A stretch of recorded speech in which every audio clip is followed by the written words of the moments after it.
Paloma was hiding it better, but her eyes widened in horror before hardening as she stared at Talion. "I'm going to see to it that you pay for every moment of pain you inflicted on Constantine," she said. "How charming! I'm being threatened by a kitten." Talion's gaze moved to Boho. "I am, however, quite disappointed in you, Boho. As an ally, you owed it to me to tell me the truth about this lady, not continue to pass her off as merely your toy." "I had her under my eye. I knew she couldn't take any action against you," Boho said.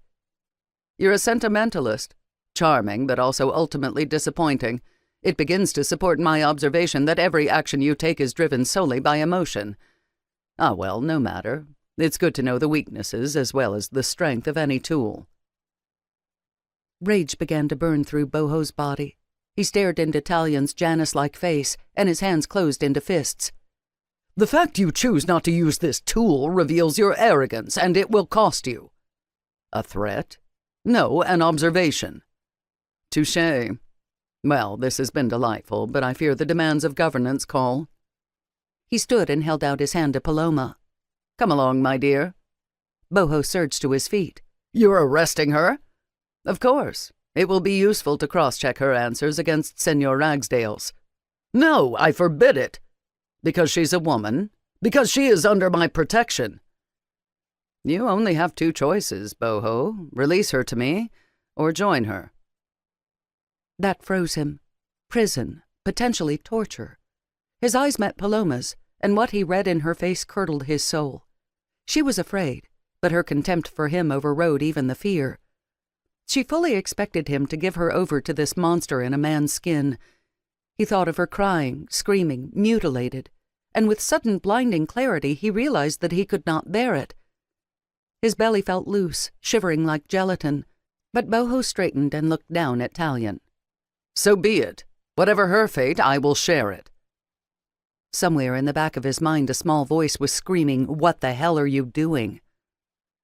Paloma gaped at him. Talion merely nodded. "So, she's more than just a potential conquest for you, and it seems you can be loyal to something beyond yourself. I needed to know." "Very well, keep the girl, but lock her up tight. Ragsdale indicated she's clever and resourceful. You and I need to discuss whether we move against the League or allow Mercedes to come to us. Come to my office in 3 hours. I'll have time for you then."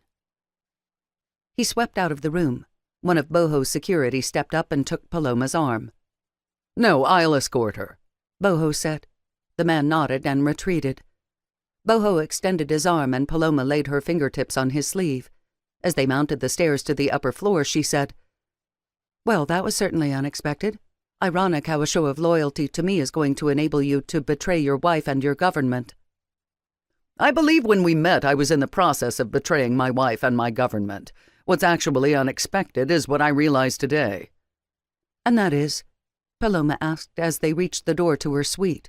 "That I love you." For once she was rendered speechless. Boho closed the door on her and keyed the lock.